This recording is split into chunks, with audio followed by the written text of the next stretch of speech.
Milton, eu queria que você contasse um pouquinho qual foi o jogo mais emocionante que você já narrou na sua carreira.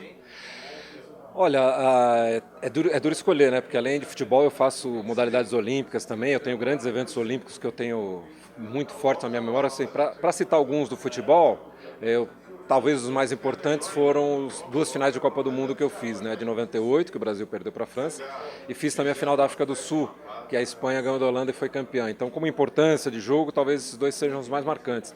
Mas tem outras partidas, né, que acabam marcando por razões diversas, né? Por exemplo, eu me lembro de um jogo da Copa da África do Sul, que foi quartas de final, em que o Uruguai cometeu um pênalti na prorrogação, estava jogando com Gana, né, a partida estava indo para os pênaltis.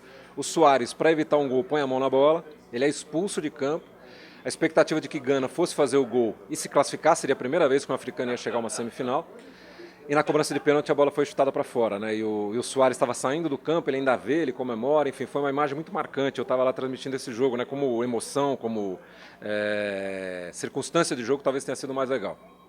E tem um outro jogo que eu acho que é muito bacana, porque o sonho do narrador é você transmitir os grandes nomes do futebol, né? Então hoje o que o narrador quer? Quer transmitir Messi, quer transmitir Neymar, quer transmitir Cristiano Ronaldo e tal.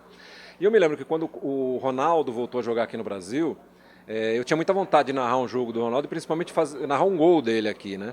E aí eu tive a sorte de fazer o primeiro gol dele.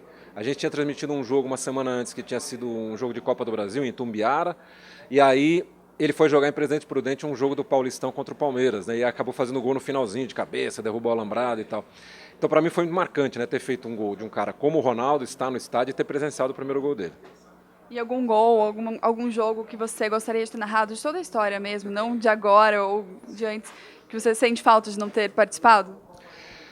Olha, se eu posso escolher do passado, eu escolheria até a seleção de 58, né? Na Copa de 58. Eu nasci em 59, então o que eu sei dessa seleção foi o que eu li, foi o que eu vi em filmes, né? Então eu gostaria muito de ter tido a chance de narrar Garrincha e Pelé juntos, de ter narrado o Didi, de ter narrado o Newton Santos, enfim. Se eu pudesse escolher um jogo para narrar, talvez fosse a final da Copa de 58. E de todo esse momento de futebol, Olimpíadas e outros ambientes, tem alguma historinha de bastidor legal que você possa contar pra gente? Olha, sempre tem, né? Por exemplo, eu tenho uma final de Copa do Brasil, por exemplo, quando o Corinthians fez a final com o Sport, que o Sport foi campeão da Copa do Brasil, foi 2008, se a minha memória não me trai.